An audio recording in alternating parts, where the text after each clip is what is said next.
Welcome to Mr. M Talks. ಇಂದು ಜನವರಿ 31, 2024. ಈ channel ಷೇರು ಮಾರುಕಟ್ಟೆ ಮಾಹಿತಿಯನ್ನು ಪ್ರತಿದಿನ ನವೀಕರಿಸುತ್ತದೆ. ಸರಿ ನೋಡೋಣ. ಮಧ್ಯಂತರ ಬಜೆಟ್ನ ಮುನ್ನಾದಿನದಂದು ವಿಶಾಲ ಆಧಾರಿತ ಖರೀದಿಯಿಂದ ಮಾರುಕಟ್ಟೆಯು ಜನವರಿ 31 ರಂದು ಉನ್ನತ ಮಟ್ಟದಲ್ಲಿ ಕೊನೆಗೊಂಡಿತು. ಸೆನ್ಸೆಕ್ಸ್ 612, 21 ಪಾಯಿಂಟ್ ಅಥವಾ 0.86 ರಷ್ಟು ಏರಿಕೆಯಾಗಿ 71,752, 11ಕ್ಕೆ ತಲುಪಿದೆ ಮತ್ತು ನಿಫ್ಟಿ 203, 60 ಪಾಯಿಂಟ್ ಅಥವಾ 0.95 ರಷ್ಟು ಏರಿಕೆಯಾಗಿ 21,725, 70ಕ್ಕೆ ತಲುಪಿದೆ. ಸುಮಾರು 2,111 ಷೇರುಗಳು ಮುಂದುವರಿದವು, 1,133 ಕುಸಿತ ಕಂಡವು ಮತ್ತು 69 ಬದಲಾಗದೆ ಉಳಿದಿವೆ. 1 ಮಹೀಂದ್ರಾ ಮತ್ತು ಮಹೀಂದ್ರಾ ಹಣಕಾಸು ಸೇವೆಗಳು. ಮಹೀಂದ್ರಾ ಮತ್ತು ಮಹೀಂದ್ರಾ ಫೈನಾನ್ಷಿಯಲ್ ಸರ್ವಿಸಸ್, ಬ್ಯಾಂಕಿಂಗ್ ಅಲ್ಲದ ಹಣಕಾಸು ಕಂಪನಿಯು ಅಕ್ಟೋಬರ್-ಡಿಸೆಂಬರ್ FY24 ರ ಅವಧಿಗೆ 553 ಕೋಟಿ ರೂಪಾಯಿ ನಿವ್ವಳ ಲಾಭವನ್ನು ವರದಿ ಮಾಡಿದೆ, ಇದು ಹಿಂದಿನ ವರ್ಷದ ಅವಧಿಗೆ ಹೋಲಿಸಿದರೆ ಶೇಕಡಾ 12ರಷ್ಟು ಕುಸಿದಿದೆ. ನಿವ್ವಳ ಬಡ್ಡಿ ಆದಾಯವು 10%ದಷ್ಟು ಯಿಂದ 1,815 ಕೋಟಿ ರೂಪಾಯಿ ಗೆ ಬೆಳೆದಿದೆ, ಆದರೆ ನಿವ್ವಳ ಬಡ್ಡಿಯ ಅಂಚು ತ್ರೈಮಾಸಿಕದಲ್ಲಿ 60 ಮೂಲ ಅಂಕಗಳನ್ನು 6.8ಕ್ಕೆ ಇಳಿದಿದೆ. 2 ಲಾರ್ಸೆನ್ ಮತ್ತು ಟೂಬ್ರೋ. ಲಾರ್ಸೆನ್ ಮತ್ತು ಟೂಬ್ರೋ, ಮೂಲಸೌಕರ್ಯ ಪ್ರಮುಖ ಸಂಸ್ಥೆಯು ಡಿಸೆಂಬರ್ 24ಕ್ಕೆ ಕೊನೆಗೊಂಡ ತ್ರೈಮಾಸಿಕದಲ್ಲಿ 2,947 ಕೋಟಿ ರೂಪಾಯಿ ಗಳ ಏಕೀಕೃತ ನಿವ್ವಳ ಲಾಭದಲ್ಲಿ 15%ದಷ್ಟು ಬೆಳವಣಿಗೆಯನ್ನು ದಾಖಲಿಸಿದೆ.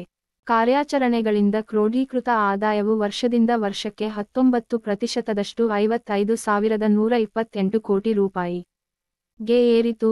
ಯೋಜನೆಗಳು ಮತ್ತು ಉತ್ಪಾದನಾ ಪೋರ್ಟ್ಫೋಲಿಯೋದಲ್ಲಿನ ಬಲವಾದ ಆದೇಶ ಪುಸ್ತಕದ ಕಾರ್ಯಗತಗೊಳಿಸುವಿಕೆಯಲ್ಲಿನ ರಾಂಪ್ ಅಪ್ನಿಂದ ನಡೆಸಲ್ಪಟ್ಟಿದೆ, ಆದರೆ EBITDA ಮಾರ್ಜಿನ್ 50 ಮೂಲ ಅಂಕಗಳನ್ನು 10.4%ಕ್ಕೆ ಇಳಿಸಿತು.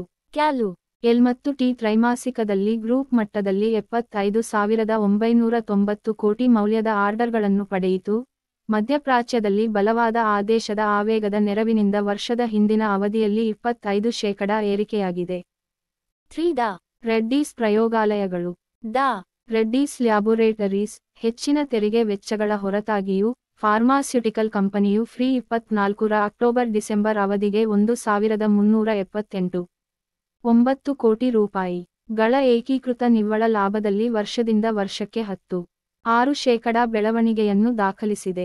ತ್ರೈಮಾಸಿಕದಲ್ಲಿ ಕಾರ್ಯಾಚರಣೆಗಳ ಆದಾಯವು ವರ್ಷದ ಹಿಂದಿನ ಅವಧಿಗೆ ಹೋಲಿಸಿದರೆ 6.6%ದಿಂದ 7,215 ಕೋಟಿ ರೂಪಾಯಿ ಗೆ ಏರಿಕೆಯಾಗಿದೆ.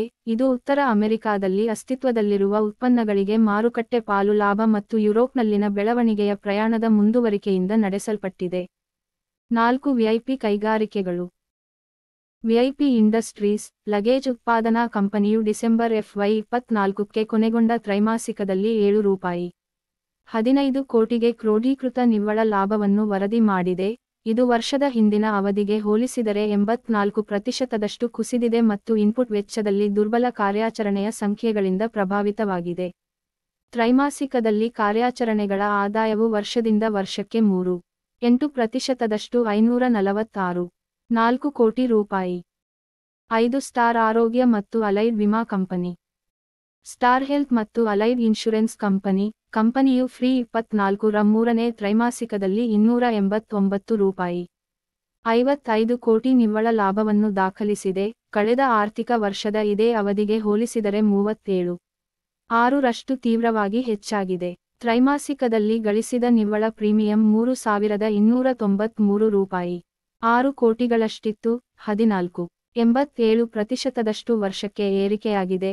ಆದಾಗ್ಯೂ, ನಿವ್ವಳ ಕಮಿಷನ್ ವರ್ಷದಿಂದ ವರ್ಷಕ್ಕೆ 13.1% ಕುಸಿದು ತ್ರೈಮಾಸಿಕದಲ್ಲಿ 350 ರೂಪಾಯಿ ಕೋಟಿಗಳಿಗೆ ತಲುಪಿದೆ. ಡೆಕ್ಲರೇಷನ್. ಮಾಹಿತಿ ಶಿಕ್ಷಣ ಉದ್ದೇಶಕ್ಕಾಗಿ ಮಾತ್ರ. ನಾನು ಸೆಬಿ ರಿಜಿಸ್ಟರ್ ಮಾಡಿದ ವ್ಯಕ್ತಿಯಲ್ಲ. ನನ್ನ ಸೇನೆಯ ಸಬ್ಸ್ಕ್ರೈಬ್ ಮಾಡಿ ಬೆಂಬಲಿಸಿ. ವೆಲ್ಕಮ್.